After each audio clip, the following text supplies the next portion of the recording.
On the birthday of the United States Marine Corps, we join together to commemorate 231 years of Marine Corps history.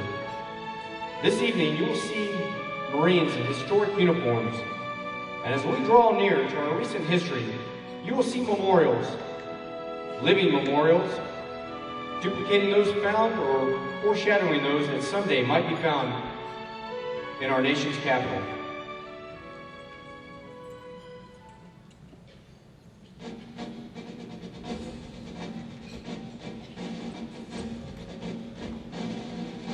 It started in a tavern, Tun Tavern.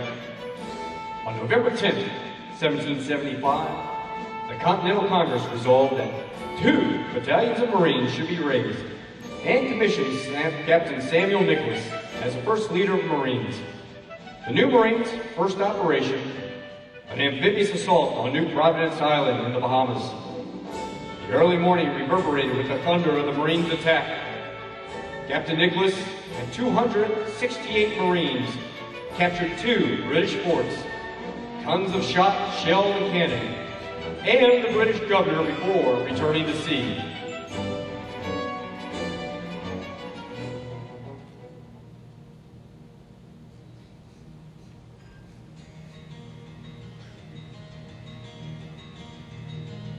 The Barbary states of North Africa had plundered seaborne commerce for centuries. They demanded tribute money, seized ships, and held crews for ransom or sold them into slavery. To combat these outrages, the U.S. sent naval squadrons into the Mediterranean. In 1805, First Lieutenant Presley O'Bannon led his small party of Marines across 600 miles of desert in northern Africa. He attacked the fort at Derna, and for the first time in our history, raised the American flag over captured territory in the Old World.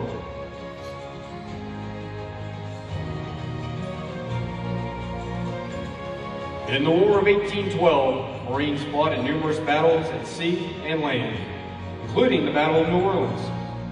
In Bladensburg, Maryland, on the outskirts of Washington, D.C., armed with nothing more than their muskets and a single 18-pound cannon, the Marines stood fast with a handful of sailors against the British Army after the local militia had fled. Their courageous delay in action slowed the British assault on our nation's capital by 2 hours. As a sign of respect, when the British burned down the city, they left Marine Barracks it.I untouched.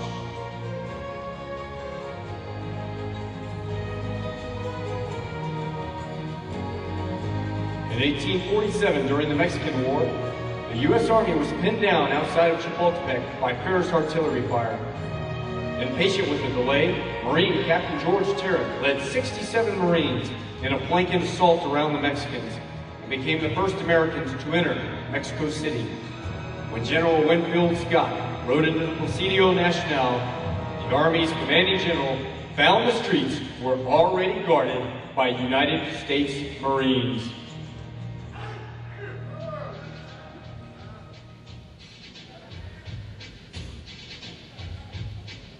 In 1917, across the wheat fields and over German barbed wire, a new generation of devil dogs had their baptism of fire in places like Bellewood, Chateau-Thierry, Soissons, Mont-Blanc, and the Argonne.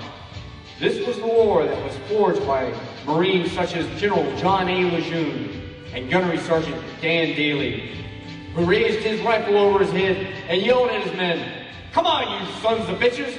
You want to live forever?"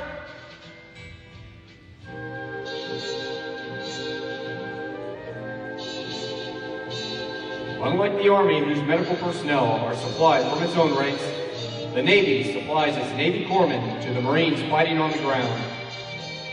It's a relationship that was galvanized by fire since the Marine Corps Expeditionary Battalion's landing on Guantanamo Bay during the Spanish-American War in 1898. In World War II, the Navy corpsmen hit the beach with the Leathernecks in every battle in the Pacific. Corpsman John Bradley was among the group of Marines in the famous flag raising on Mount Suribachi during the Battle of Iwo Jima.